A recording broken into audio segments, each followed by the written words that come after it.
Hi all, അഞ്ജിതയാണ്. പുതിയ വീഡിയോയിലേക്ക് എല്ലാവർക്കും സ്വാഗതം. അപ്പോൾ ഇന്ന് നമ്മൾ ചെയ്യാൻ പോകുന്നത് ഒരു ഫിലിം റിവ്യൂ ആണ്. ഇന്ന് ഞാൻ എന്ത് റിവ്യൂ ആണ് ചെയ്യാൻ പോകുന്നതെന്ന് ഏകദേശം എല്ലാവർക്കും അറിയായിരിക്കും. അതെ, ഞാൻ അബ്രഹാം ഓസ്ലറിന്റെ റിവ്യൂ ആണ് ചെയ്യാൻ പോകുന്നത്. ഫസ്റ്റ് ഡേ തന്നെ ഞാൻ ഈ സിനിമ കണ്ടിട്ടുണ്ട്. അപ്പോൾ നമുക്ക് റിവ്യൂയിലേക്ക് കടക്കാം. ഓസ്ലർ മൂവിയെ കുറിച്ച് പറയുകയാണെങ്കിൽ ആദ്യം തന്നെ പറയേണ്ട പ്രത്യേകത എന്താണെന്ന് വെച്ചാൽ, നമ്മളുടെ ജനപ്രിയ നായകനായ ജയറാമേട്ടന്റെ ഒരു ഒന്നൊന്നര തിരിച്ചുവരവാണ് ഈ സിനിമ എന്ന് തന്നെ വേണമെങ്കിൽ പറയാം. ഈ ഒരു സിനിമയിൽ അദ്ദേഹത്തിന് ഇങ്ങനെ ഒരു മാസ് എൻട്രി, അതായത് ഒരു മാസ് തിരിച്ചുവരവ് കൊടുത്തിരിക്കുന്നത് മിഥുൻ മാനുവൽ തോമസ് എന്ന് പറയുന്ന സംവിധായകനാണ്. അദ്ദേഹത്തിന്റെ മുൻപത്തെ സിനിമ നമുക്കറിയാം, അഞ്ചാം പാതിര. എത്ര വലിയൊരു ത്രില്ലർ മൂവി ആയിരുന്നു അല്ലേ. അതേപോലെ തന്നെ ഒരു മികച്ച സിനിമയ്ക്ക് വേണ്ടി തുടക്കമിട്ടിരിക്കുകയാണ് അദ്ദേഹം ഈ സിനിമയിൽ. അതായത് ഇതൊരു പാർട്ട് 1 മാത്രമാണ് ഈ സിനിമ.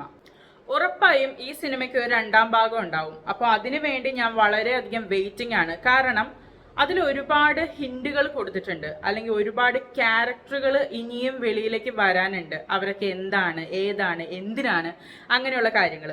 അപ്പോൾ അതിനൊക്കെ വേണ്ടിയിട്ട് ഞാൻ ശരിക്കും പറഞ്ഞാൽ വെയിറ്റിംഗ് ആണെന്ന് തന്നെ വേണമെങ്കിൽ പറയാം. ഓസ്ലർ എന്ന ഈ സിനിമയെ കുറിച്ച് പറയുന്നതിന് മുൻപ് ഞാനൊരു കാര്യം പറഞ്ഞോട്ടെ. അതായത് നമ്മളുടെ ജനപ്രിയ നായകനായ ജയറാമേട്ടൻ, അദ്ദേഹത്തിന്റെ ഒരു തിരിച്ചുവരവിനായി നമ്മളെല്ലാം മലയാളികളും ഒരുപാട് കാത്തിരുന്നു അല്ലെ. കാരണം എന്താണെന്ന് വെച്ചാൽ, ഇതിനു മുൻപ് മമ്മൂക്കയാണെങ്കിലും ശരി, ലാലേട്ടനാണെങ്കിലും ശരി, അവർ ആ ഒരു ഏജിൻ്റെതായ ഒരു കാറ്റഗറിയിലേക്ക് അവർ എത്തിക്കഴിഞ്ഞു. അതായത് നല്ല നല്ല കഥാപാത്രങ്ങൾ, വളരെ മികവുറ്റ കഥാപാത്രങ്ങൾ അവരിപ്പോൾ നമുക്ക് വേണ്ടി സമ്മാനിക്കുന്നുണ്ട്. അതേപോലെ ദിലീപേട്ടൻ, അതുപോലെ സുരേഷ് ഗോപി, അദ്ദേഹമൊക്കെ ആണെങ്കിലും എന്താ പറയുക, ആ ഒരു ലെവലിലേക്ക് വന്നപ്പോൾ നമ്മൾ ഏറ്റവും അധികം മിസ് ചെയ്തത് ആരെയാണ്? ജയറാമേട്ടനെയാണ്. അതെ, അപ്പോൾ ജയറാമേട്ടൻ്റെ ഒരു എൻട്രിക്ക് വേണ്ടി, മാസ് എൻട്രിക്ക് വേണ്ടി നമ്മൾ ശരിക്കും വെയിറ്റിംഗ് ആയിരുന്നു അല്ലേ. അപ്പോൾ അതിന് വേണ്ടി തന്നെ, അതിന് പറ്റിയ ഒരു സിനിമ തന്നെയാണ് ഓസ്ലർ എന്ന് ഒരു സംശയമില്ലാതെ പറയാൻ പറ്റും. ഈ സിനിമയെക്കുറിച്ച് പറയുകയാണെങ്കിൽ ഇതിലെ മെയിൻ റോൾ ലീഡ് ചെയ്യുന്നത് ജയറാമേട്ടൻ തന്നെയാണ്. അതായത് അബ്രഹാം ഓസ്ലർ എന്ന് പറയുന്ന ഒരു IPS ഉദ്യോഗസ്ഥനായിട്ടുള്ള ഈ ഒരു ക്യാരക്ടർ ലീഡ് ചെയ്യുന്നത് ജയറാമേട്ടനാണ്. മറ്റ് കഥാപാത്രങ്ങളെ കുറിച്ച് പറയുകയാണെങ്കിൽ ഒട്ടനവധി ആർട്ടിസ്റ്റുകൾ ഈ ഒരു സിനിമയിൽ അഭിനയിച്ചിട്ടുണ്ട് എന്നുള്ളതാണ്. എന്നാലും പ്രധാനപ്പെട്ട കുറച്ച് പേരെന്ന് പറയുന്നത് ജഗദീഷ്, അനൂപ് മേനൻ, അതുപോലെ സൈജു കുറുപ്പ്, അനശ്വര രാജൻ, പിന്നെ അർജുൻ അശോകൻ എന്നിവരാണ്. അല്ലാതെ ഉണ്ട്, ഒരുപാട് ആർട്ടിസ്റ്റുകളുണ്ട്. പക്ഷെ എല്ലാവരുടെയും പേരെടുത്ത് പറയാൻ പറ്റില്ല. ഈ സിനിമയിൽ ഒരു നായിക പ്രാധാന്യം എന്ന് പറയാനായിട്ട്, നായിക ആരാന്ന് ചോദിച്ചാൽ ഓഫ്കോഴ്സ് നമുക്ക് അനശ്വര രാജൻ എന്ന് തന്നെ പറയാം. പക്ഷെ എന്നാൽ പോലും ഒരു ഫസ്റ്റ് ടു ലാസ്റ്റ് വരെ നിൽക്കുന്ന ഒരു ക്യാരക്ടർ അല്ല അത്. എന്നാലും അതും അത്യാവശ്യം ഇമ്പോർട്ടൻസ് ഉള്ള ഒരു ക്യാരക്ടർ തന്നെയായിരുന്നു. അബ്രഹാം ഓസ്ലർ എന്ന് പറയുന്ന ഈ സിനിമ ഒരു ഇമോഷണൽ ത്രില്ലറാണ്. ആക്ച്വലി ഈ ഒരു സിനിമയെ കുറിച്ച് ഒറ്റ വാക്കിൽ പറയുകയാണെങ്കിൽ എനിക്ക് വളരെ ഇഷ്ടപ്പെട്ടു ഈ സിനിമ. പക്ഷെ അഞ്ചാം പാതിരയായിട്ട് കണക്ഷൻ ഉണ്ടോ എന്ന് ചോദിച്ചാൽ ഇല്ലാന്നേ എനിക്ക് പറയാൻ പറ്റുന്നുള്ളൂ. നല്ല സിനിമയാണ്. എന്നാൽ പോലും ഈ സിനിമയിൽ എനിക്ക് കുറച്ച് കാര്യങ്ങൾ മിസ് ചെയ്യുന്നുണ്ട്. അത് ക്ലിയർ ചെയ്യണമെങ്കിൽ നെക്സ്റ്റ് പാർട്ട് വരണം. എന്നാൽ മാത്രമേ എനിക്കത് ക്ലിയർ ആകുള്ളൂ. അപ്പോൾ മാത്രമേ ഇത് അടിപൊളിയാണോ എന്ന് എനിക്ക് പറയാൻ പറ്റത്തുള്ളൂ. പക്ഷെ എനിക്ക് ഇഷ്ടപ്പെട്ടു. നല്ലൊരു സിനിമയാണ്. നല്ലൊരു സിനിമ ആയതുകൊണ്ട് തന്നെയാണല്ലോ അടുത്ത പാർട്ടിന് വേണ്ടി നമ്മൾ വെയിറ്റ് ചെയ്യുന്നത്. ഈ സിനിമയിൽ മറ്റൊരു മാസ് എൻട്രി നടത്തിയ ഒരു നടനുണ്ട്, നമ്മളുടെ മലയാളത്തിന്റെ സ്വന്തം മമ്മൂക്ക. അതെ, മമ്മൂക്ക ഈ സിനിമയിൽ ഉണ്ട് എന്നുള്ളത് നമുക്കൊരു റൂമർ ഉണ്ടായിരുന്നു അല്ലെ. ഒന്നെങ്കിൽ ഗസ്റ്റ് റോൾ ആയിട്ട് അങ്ങനെ വരാൻ സാധ്യതയുണ്ടെന്നൊക്കെ ഉള്ളത് നമ്മൾ ഓൾറെഡി ജയറാമേട്ടൻ്റെ ഇന്റർവ്യൂ കാണുമ്പോഴൊക്കെ പറയുന്നുണ്ട്. പക്ഷെ എന്നാലും പുള്ളി ഒരു തെറ്റിദ്ധരിപ്പിക്കുന്ന ഒരു ടൈപ്പ് ഓഫ് ഇത് കൊടുത്തിരുന്നു. എന്ന് വെച്ചാൽ മമ്മൂക്ക അവിടെ കണ്ടിട്ട് പോലും ഇല്ല, അങ്ങനെയൊക്കെ കേട്ടപ്പോഴേ ഓക്കെ. പക്ഷെ എന്നാൽ പോലും ഇത്രയും നല്ലൊരു റോളിലേക്കാണ് മമ്മൂക്ക ഈ ഒരു സിനിമയിൽ വരുന്നത് എന്നുള്ളത് ഒട്ടും വിചാരിച്ചില്ല. കാര്യം എന്ന് വെച്ചാൽ ജയറാമേട്ടൻ്റെ മൂവിയാണ്, പുള്ളി തന്നെയായിരിക്കും ലീഡ് ചെയ്യുന്നത് എന്നല്ലേ നമ്മൾ വിചാരിക്കുക. പക്ഷേ ഉണ്ട്, അങ്ങനെ തന്നെയാണ്. പക്ഷെ എന്നാൽ പോലും നമ്മൾ വിചാരിക്കാത്ത ഒരു ഗ്രേറ്റ് ക്യാരക്ടറായിട്ട് മമ്മൂക്ക ഇതിനകത്ത് വരുന്നുണ്ട്. അതുപോലെ മമ്മൂക്കയുടെ ആ ഒരു എൻട്രിക്ക് ശേഷം ഞാൻ ടെൻഷൻ അടിച്ചിരുന്ന മറ്റൊരു കാര്യം എന്ന് വെച്ചാൽ, മമ്മൂക്ക ഇപ്പം തന്നെ ഗസ്റ്റ് റോള് കഴിഞ്ഞ് പോകുമോ എന്നാണ് ഞാൻ വിചാരിച്ചിരുന്നത്. പക്ഷെ അങ്ങനെയല്ല കേട്ടോ. ഏകദേശം എന്താ പറയുക, സെക്കൻഡ് ഹാഫ് കുറച്ചെത്തിയപ്പോഴത്തേക്കുമാണ് മമ്മൂക്കയുടെ എൻട്രി വരുന്നത്. പക്ഷെ ആ ഒരു ടൈം ആയപ്പോഴത്തേക്കും നല്ല പോലെ അങ്ങോട്ട് പുള്ളി ഉണ്ട്.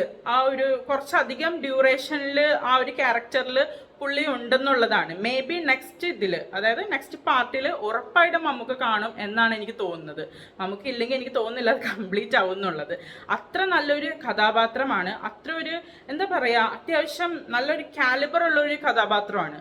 അത് നെക്സ്റ്റ് പാർട്ടിൽ ഞാൻ അതിനാണ് വെയിറ്റ് ചെയ്യുന്നത്. അതേപോലെ നമുക്ക് ഒരുപാട് ഡൗട്ടുകളും ഒരുപാട് കഥാപാത്രങ്ങളുടെ കുറേ കാര്യങ്ങൾ, കഥകളും ഒക്കെ നമുക്ക് അറിയാനുണ്ട്. ഇതെല്ലാം ശരിക്കും പറഞ്ഞു കഴിഞ്ഞാൽ നെക്സ്റ്റ് പാർട്ടിൽ മാത്രമേ നമുക്ക് മനസ്സിലാവുള്ളൂ.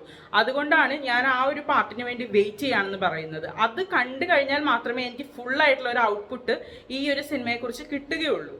പിന്നെ ഓഫ് കോഴ്സ് ജയറാമേട്ടൻ്റെ കഥാപാത്രത്തെ കുറിച്ച് പറയുകയാണെങ്കിൽ എന്താ പറയുക, നമ്മൾ ശരിക്കും ഓരോ ടൈമിൽ, അതായത് ഇതിനൊക്കെ മുൻപ്, ഈ ഒരു ടൈം പീരീഡ് അല്ല, കുറച്ച് വർഷങ്ങൾക്ക് മുൻപ് ജയറാമേട്ടൻ മലയാളത്തിൽ ചെയ്തിരുന്ന സിനിമകൾ കാണുമ്പോൾ ഞാൻ പലപ്പോഴും വിചാരിച്ചിട്ടുണ്ട് ഇങ്ങനെയല്ലല്ലോ, കുറച്ചും കൂടെ നല്ല രീതിക്ക്, കാര്യം വലിയൊരു നടനല്ലേ അദ്ദേഹം, നല്ല രീതിക്ക് പുള്ളിയെ നല്ല രീതിക്ക് പെർഫോം ചെയ്യിക്കുന്ന, അല്ലെങ്കിൽ നല്ലൊരു റോള് കൊടുക്കുന്ന, നല്ലൊരു കഥ കൊടുക്കുന്ന ഒരു സംവിധായകൻ വന്നിരുന്നെങ്കിൽ, ജയറാമേട്ടനെ തിരിച്ചു കൊണ്ടുവന്നിരുന്നെങ്കിൽ എന്ന് ഞാൻ ഒരുപാട് വിചാരിച്ചിട്ടുണ്ട്, ആഗ്രഹിച്ചിട്ടുണ്ട്. അപ്പോൾ അങ്ങനെ ഒരു കഥാപാത്രമായിട്ടാണ് പുള്ളി വന്നിരിക്കുന്നത്. ശരിക്കും പറഞ്ഞാൽ പൊന്നിയിൻ സെൽവം ഒക്കെ കണ്ടപ്പോഴത്തേക്കും ഞാൻ ശരിക്കും മിസ് ചെയ്തു. എന്ന് വെച്ച് കഴിഞ്ഞാൽ അയ്യോ നമ്മളുടെ നടനല്ലേ, നമ്മളുടെ മലയാളികളുടെ നടനല്ലേ എന്ന് ഞാൻ വിചാരിച്ചിട്ടുണ്ട്. പക്ഷെ പുള്ളി പല ഭാഷകളിലും, തമിഴിലും തെലുങ്കിലും ഒക്കെ നിറഞ്ഞു നിൽക്കുന്ന ഒരാളാണ്. അത് വെച്ച് നോക്കുമ്പോൾ എന്താ പറയുക, എനിക്ക് ജയറാമേട്ടനെ കുറിച്ച് പറയുകയാണെങ്കിൽ മറ്റേ ബാഗ്മതി എന്ന് പറയുന്ന സിനിമയിലെ റോളില്ലേ, ഭയങ്കര എനിക്ക് ഇഷ്ടപ്പെട്ട ഒരു റോളാണ്. അതുപോലൊരു സ്ട്രോങ് ക്യാരക്ടറായിട്ട്, അതുപോലെ അതിലൊരു വില്ലൻ ഷെയ്ഡാണല്ലോ, അങ്ങനത്തെയൊക്കെ ഒരു ക്യാരക്ടറായിട്ട് ജയറാമേട്ടൻ നമ്മളുടെ സിനിമയിൽ, നമ്മളെ മലയാളത്തിൽ വന്നിരുന്നെങ്കിൽ എന്ന് ഞാൻ ഒരുപാട് ആഗ്രഹിച്ചിട്ടുണ്ട്. ഇനി ഉറപ്പായിട്ടും അങ്ങനെ ഒരു വരവുണ്ടാവും എന്ന് തന്നെ എൻ്റെ വിശ്വാസം. കാര്യം വന്നു കഴിഞ്ഞല്ലോ, ഇനി അടുത്തടുത്ത സിനിമകളിലൊക്കെ അങ്ങനെ ഒരു അപ്പിയറൻസിലും അതേപോലെ വേറിട്ട കഥാപാത്രങ്ങളായിട്ടും ജയറാമേട്ടൻ വരും എന്നാണ് എൻ്റെ വിശ്വാസം. ഈ സിനിമയിൽ മറ്റ് കഥാപാത്രങ്ങൾ ചെയ്തിരിക്കുന്ന ആർട്ടിസ്റ്റുകളാണെങ്കിലും അവരവരുടെ റോളുകൾ വളരെ മികച്ച രീതിക്ക് തന്നെ ചെയ്തിട്ടുണ്ട്. ഇതിലെടുത്ത് പറയുകയാണെങ്കിൽ മമ്മൂക്കയുടെ ചെറുപ്പകാലം അഭിനയിച്ച ആർട്ടിസ്റ്റ് ഉണ്ട്, പുള്ളി വളരെ മികച്ച രീതിക്ക് തന്നെ പുള്ളിയുടെ ഒരു റോള് കൈകാര്യം ചെയ്തിട്ടുണ്ട്. എനിക്ക് തോന്നുന്നു വരും കാലഘട്ടത്തിലെ നല്ലൊരു നായക നടൻ തന്നെ ആകാൻ സാധ്യതയുണ്ട് പുള്ളി. പിന്നെ ജഗദീഷ് ചേട്ടൻ്റെ റോളാണ് ഒട്ടും തന്നെ നമ്മളെ ഡിസപ്പോയിൻറ്റഡ് ആക്കാത്ത ഒരു അടിപൊളി കഥാപാത്രം തന്നെയായിരുന്നു പുള്ളിയുടെ. അത് നന്നായിട്ട് പുള്ളി ചെയ്തിട്ടുമുണ്ട്. സെക്കൻഡ് പാർട്ടിൽ അറിയാം ബാക്കിയുള്ള കാര്യങ്ങളും കൂടെ. നേരത്തെ പറഞ്ഞ പോലെ നായിക പ്രാധാന്യം ഭയങ്കരമായിട്ടുള്ളൊരു സിനിമയല്ല, എന്നാൽ പോലും അനശ്വര തന്നെയാണ് ഈ സിനിമയിലെ നായിക. പക്ഷേ ഒരുപാട് ഡ്യൂറേഷനൊന്നും ആ ഒരു റോളിനില്ല. പക്ഷെ എന്നാൽ പോലും ഇല്ലേ, അനശ്വരനെ കുറിച്ച് എടുത്ത് പറയാതിരിക്കാൻ പറ്റില്ല. കാരണം എന്താ വെച്ചാൽ ഈ റീസെൻ്റ്ലി വരുന്ന മിക്ക സിനിമകളിലും അനശ്വര പാർട്ടാണ് എന്നുള്ളതാണ്, അല്ലെങ്കിൽ അനശ്വര തന്നെയാണ് മിക്കവാറും നായിക എന്നുള്ളതാണ്. അപ്പോൾ അനശ്വര ശരിക്കും പറഞ്ഞു കഴിഞ്ഞാൽ ഞാൻ ഒരുപാട് ആ ഒരു കുട്ടിയെ അനലൈസ് ചെയ്തിട്ടുണ്ട്. ഈ സിനിമയിലാണെങ്കിൽ പോലും ചെറിയ ചെറിയ ഒരു എന്താ പറയുക അഭിനയങ്ങളൊക്കെ ഉണ്ടല്ലോ, അതായത് ചെറിയ ചെറിയ മൈന്യൂട്ടായിട്ടുള്ള മൂളല്, നോക്കല്, അങ്ങനത്തെ കാര്യങ്ങളൊക്കെ, അതൊക്കെ ഭയങ്കര അടിപൊളിയാണ് കേട്ടോ പുള്ളിക്കാരിയുടെ. അതൊക്കെ തന്നെ ഈ ഒരു സിനിമയിലും ഉണ്ട്. ശരിക്കും സെൻറ്റിമെൻറ്റ്സ് ആണെങ്കിലും ശരി, അതുപോലെ എന്താ ഒരു റൊമാൻസ് ആണെങ്കിലും ശരി, ദേഷ്യമാണെങ്കിലും ശരി, പുച്ഛമാണെങ്കിലും ശരി, അതെല്ലാം നല്ല ഭംഗിയായിട്ടാണ് ചെയ്തിരിക്കുന്നത്. അപ്പോൾ അനശ്വര കുറച്ചേ ഉള്ളെങ്കിലും വളരെ നന്നായി തന്നെ ആ കഥാപാത്രം കൈകാര്യം ചെയ്തിട്ടുണ്ടെന്ന് പറയാം.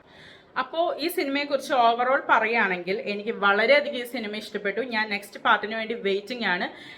എന്നാൽ മാത്രമേ എനിക്ക് കുറച്ചും കൂടെ ക്ലാരിറ്റി കിട്ടുള്ളൂ, അത്രേ ഉള്ളൂ. പക്ഷേ നല്ല സിനിമയാണ്. ഉറപ്പായിട്ടും നിങ്ങൾ തിയേറ്ററിൽ പോയി തന്നെ ഈ സിനിമയിൽ നിന്ന് കാണണം. എന്നാൽ മാത്രമേ നമുക്ക് ആ ഒരു രോമാഞ്ചം വരത്തുള്ളൂ.